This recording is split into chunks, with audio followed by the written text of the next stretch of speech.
mag-inspire sana doon sila sa sa mga kampo. Sana hindi pumunta doon. Alam mo namin paano na lang pag-araro namin, pag-buhay namin na may pinaaral ako ng college, may grade 7 pa. Paano na lang hindi kami makahanap buhay? Kasi hindi kami maka-araro kasi pag umaga takot kami.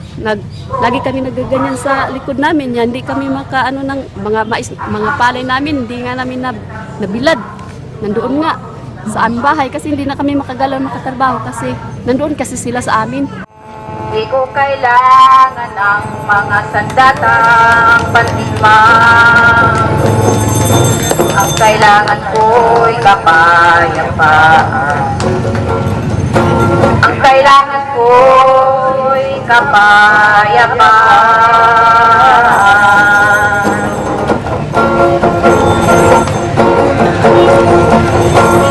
Di ko makita ang aking sarili pagkat nilasan mo ang aking kaisipan. Ang hanap mo'y tunay na pagkatao. Ang hanap mo'y tunay na pagkatao. Gawang dahilan ng kahirapan sa bayan ko. Hinati-hati mo ang mga tao. Ikaw ang nagmula ng ligman sa bayan ko. Di ko na kailangan manatili ka narito.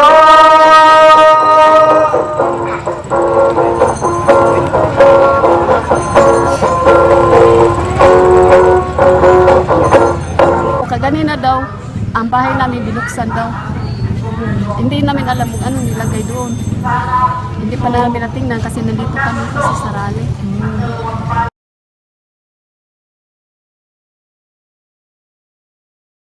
Mga mamamayan na inosente na ang trabaho lang ay magsasaka, hindi naman matakot kasi may mga baril sila eh.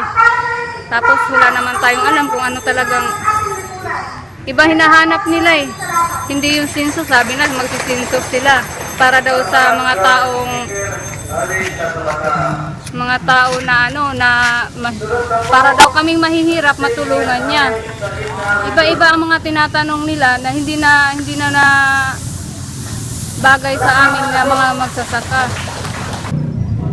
Noong 22 araw Sabado, pumasok ang mga army doon sa Purok 7.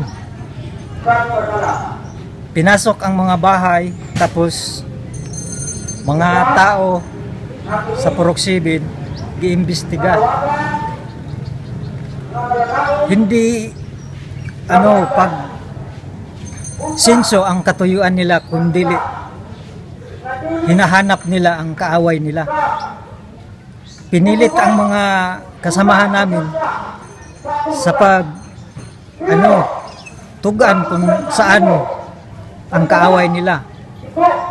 Pero walang ikasabi ang kasamahan namin dahil walang alam kung nasaan sila. Tapos pag walang tao yung bahay, binubuksan nila yung pintuan.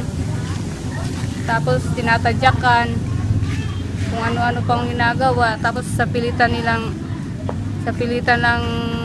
ipaamin kung nasaan yung hinahanap nila. Siyempre hindi namin alam, trabaho namin, tanim ng palay, kamuti. Yun lang naman alam namin. Ano man, dahil ang Leonay Federal Ceasefire, hantod karon nagsisipang negosasyon, pero nga doon na pa may mga militarisasyon sa kanayunan. Nga ang limasalang ang ini sa kawayan, ana pa may pagrekorida sa aton mga militar. Ano na ang kinasabi sa batas? Ano ba yun na sa Article 3, Section 1? Inang kinasabi na no person shall be deprived of life, liberty, or property without due process of law. ano siya, any person be denied the equal protection of the law. Ano itong batas? Sabi na, pantay ang pagproteher sa katawan.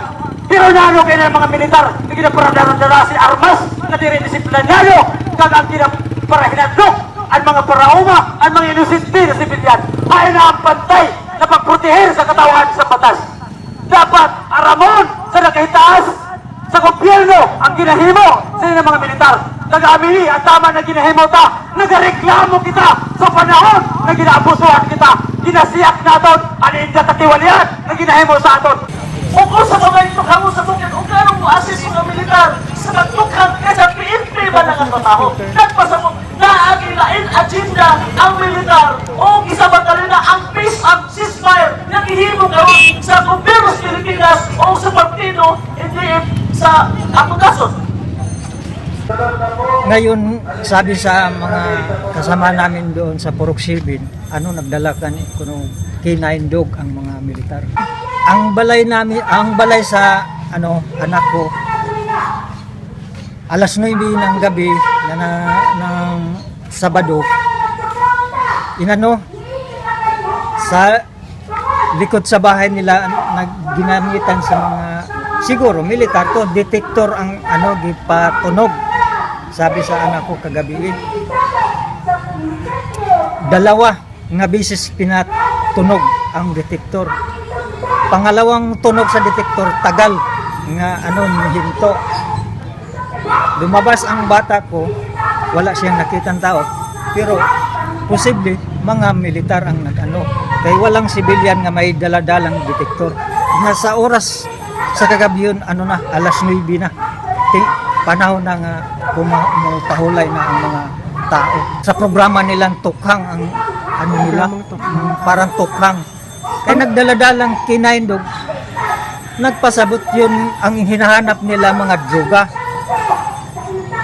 Nga sa bukid, walang droga. Kaya ang mga prauma, hindi kami maka-afford pagbili ng droga. Kaya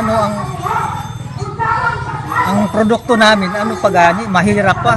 Lalo na ngayon, na may tagtuyot, tapos inatake pa sa piste ang aming mga tanim.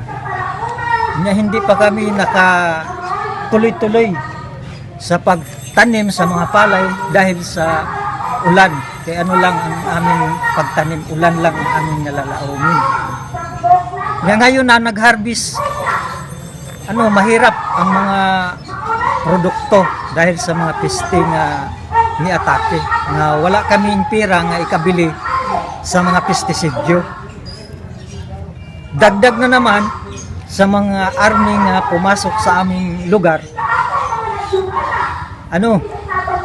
Dagdag naman nga kaabala sa aming pag-harvest sa aming palay. Lalo na ngayon nga mitig ulan na naman ang pag-harvest, nahirapan kami. Ay, ito na makita. Tulo na din mga biktima sa pang-abuso. Ako una-una karon, anak na karon sa international ceasefire. Dan kasabot, baba ang armas, pagtigil putukan, o siyempre, murang pakasyon mo tali nila. Apan ilang isamantala ang ceasefire. Ang ilang himo, isakas na bukiran, o ang panilintik sa mga civilian kung ini related ang ilang mga activities sa ilang itawag nila na action-insurgency. Pusa, sa imulan ng sitwasyon, paagyo sila karapatan na mabrinto niya sa kabukiran tungod kay ilang respeto ang panahon sa sumo o suspension of military operation ng inertiya sa karel. Kunya, ilang mo nag-isis ilang respeto ang katungod sa mga sibilyan na mabuhit na wala ang ilang presensya. Ingon ana ang hinungdan, ganong iyang nagaroon o isinita kay atong patlungod o sawayon kada ilang panuktok o ilang pagtraidor sa usapang kapayapaan sa duha ka partido sa Pilipinas o partido sa EDP. Siyempre, tayo hindi mismo nakakita ng ganyang baril. Siyempre, tatakot talaga tayo, hindi tayo sanay. Dapat kung ano man lang sila, dapat nasa kampo sila, hindi yung nasa barangay. Ang gusto ko lang na sana umuwi na sila. Doon sila mag ano sa ano nila, kampo.